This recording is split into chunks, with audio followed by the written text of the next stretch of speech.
All right, let's begin our campaign. Rabbi Shergill, Indian musician, is with us first. Rabbi, great to have you on the show. And thank you for lending your voice to an issue that we're raising. You know, what's astonishing is this has been going on for over 2 months in the national capital. And nobody is talking about it. Nobody is talking about what people are suffering. What do you make of that? I'm listening to the stories. They are absolutely horror stories, and it seems clearly heavy-handed. This seems like the government is arm twisting us. What about the coal and fly ash production? What about the soil and road dust? What about the secondary particles? What about biomass burning? What about municipal solid waste? Would the government go to similar lengths to snuff out the problem at the source, like they're doing with poor vehicle owners? I find this absolutely dystopian. Yeah. The idea over here is not to say that Delhi does not need a solution to its pollution problems.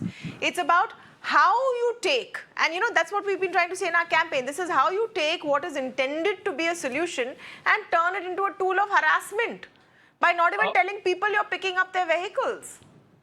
See, look, IIT in its study says that vehicular pollution contributes only 6 to 9%. And this is a 2016 study. And now we're in 2023 with this new protocols, BS6 engines and all of that. So it must have gone down. I mean, it's, simple math. But what about coal and fly ash? How many coal plants has the government decommissioned, which contributes 37 to 26%? What about soil and road? I mean, how many tire companies have been, thrown out or somehow curtailed for producing substandard tires? What about these roads which come off after 20 minutes of shower? What about biomass burning? I mean, biomass burning is simply people just burning their kachra.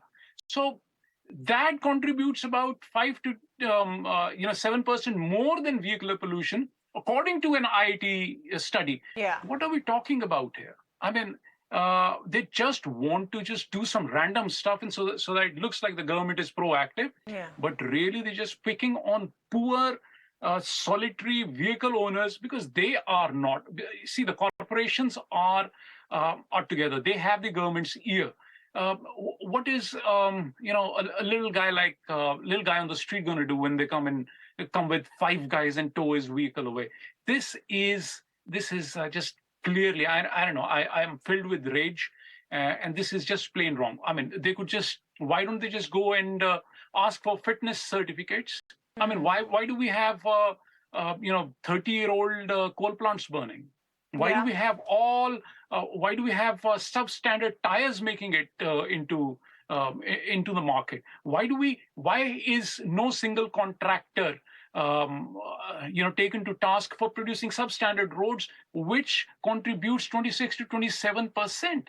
What are we talking about here? I mean, this is beyond ridiculous. Rabbi, the point you're making, that they're picking on the little guy, the low-hanging fruit, to show that you're doing something about pollution. Okay, this is a rule. The NGT has passed it. The Supreme Court has upheld it. So the government has to implement it. But will you at least not tell people? There are horror stories. Someone has sent their vintage car to the mechanic, and they have pasted a notice outside the door of the mechanic, picked up the car and gone. This is the way the government is actually going about. This is the nitty-gritty of administration. But I think at the policy level itself, it is beyond ridiculous. The policy is ridiculous, and its implementation is even more so. Yeah, absolutely. Rabbi, thank you for giving the time and lending your voice to this. And I know we're talking about a very serious issue, but as a big fan, I have to ask you to sing something for us and lend your support to the voice of the people of Delhi who've been suffering in silence. See, Delhi is, I've written a song for Delhi. Jagegi raat bhar, भागेगी साथ पर कर डालेगी ये बेलगाम ख्यालों को, पूछेगी ये सवाल, ना मांगेगी ये हिसाब, न सुनेगी तेरे इन जवाबों को. यहाँ है एक नदी और वहाँ है एक लाल किला, पर कहाँ है इस शहर का फलसफा.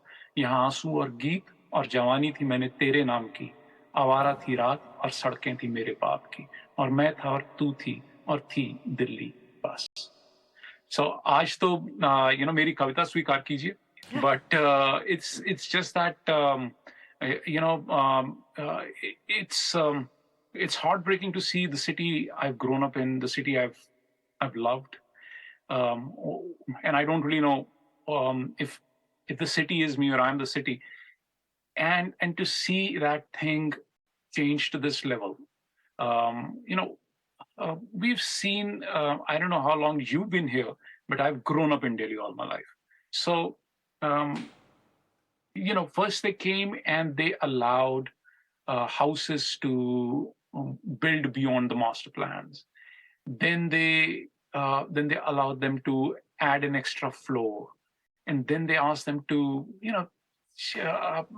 they didn't give us parkings. They didn't give us. They collect road tax. They don't give us parking.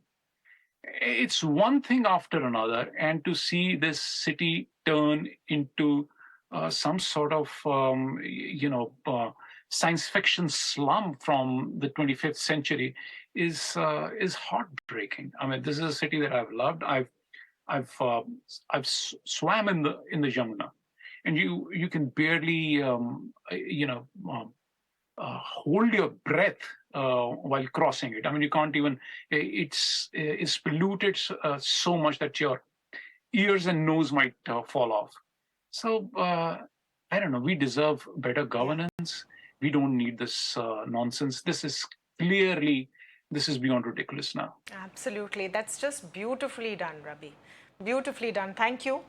आपकी कविता के लिए बहुत-बहुत शुक्रिया. I can feel your pain. I'm not a Delhiite. I'm a Mumbai girl, but I can feel the pain that you are talking about, and it's not fair. It's not fair to take citizens for granted anywhere. Thank you, Rabbi Shergill, there lending his voice to a very important campaign, the Citizens Campaign.